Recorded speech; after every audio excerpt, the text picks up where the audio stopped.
Atongoi Ngwatanio ya Ulei United Opposition kwi Umunthi Nimaendeeya Kutula Muti Silikali ya President William Ruto Nundu wa Kuthoosya Amwe Makambuni ma Silikali mainene ya mubisini chama cha DAP Kenya Chui House musini wa Ilovi.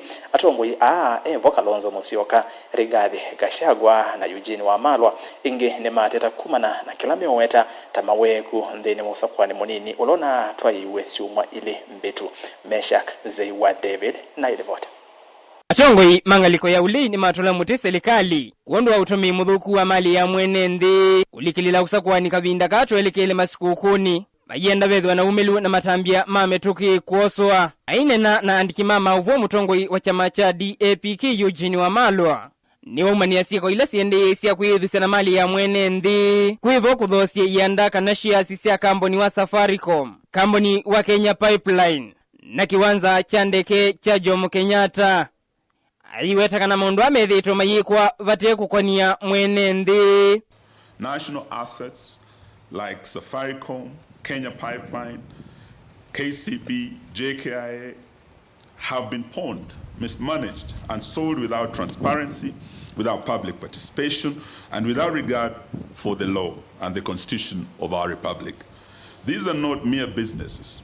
They are the backbone of our economy, the gateways of our sovereignty, and the pillars of our republic. Safaricom, our national crown jewel, had 15% of its shares sold at a fraction of its true value. Kenya Pipeline, the lifeline of our energy sector, is also facing the same threat. JKIA, our gateway to the world, has been compromised in management decisions favoring profit over national security. Ndeto siake si kwa tomba uni Mutongoi wa chama cha Wiper Patriotic Front Dr. Stephen Kalonzo Musyoka. The sovereignty of the republic, which we are all determined to uphold, is vested in the people of Kenya, each one of us. This is why boldly we must face the future. I've also made it clear, if there be outsiders interested in buying off Kenyan assets without proper public participation, without we, the people, we are sending out a strong warning to them that those things will be countermanded. We will not allow this country to be auctioned. Kukonia maundu mamuvango wa uiti wala unakwatu mbao nindi ya Amerika. Wamalo nuenda utri wakoti uatiwe. Aima kulia enende kwenda umelu kumakulakwi Atongoi. And we have just received good news that the court orders have been issued against the opaque US-Kenya health deal that was signed recently without any public participation.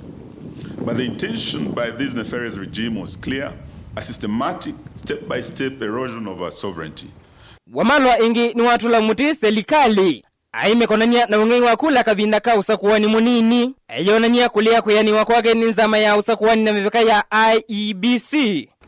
We must defend our multi-party democracy that is now under existential threat from this rogue regime. We witnessed in the recently concluded shambolic 27th November 2025 by-elections that the chairman of IEBC, and I was very surprised on Monday, I think the 8th, listening to Chairman Ethekon saying that elections cannot be stolen in Kenya. It's an impossibility. Elections were not free and fair. They were heavily rigged in favor of state-sponsored candidates, and they were tainted by violence, mostly from goons, state-sponsored goons, and backed by the police, intimidation, and corruption. Vilingi wa mauvo Mutongoi TV. Nieto wa Meshak Zeiwa David.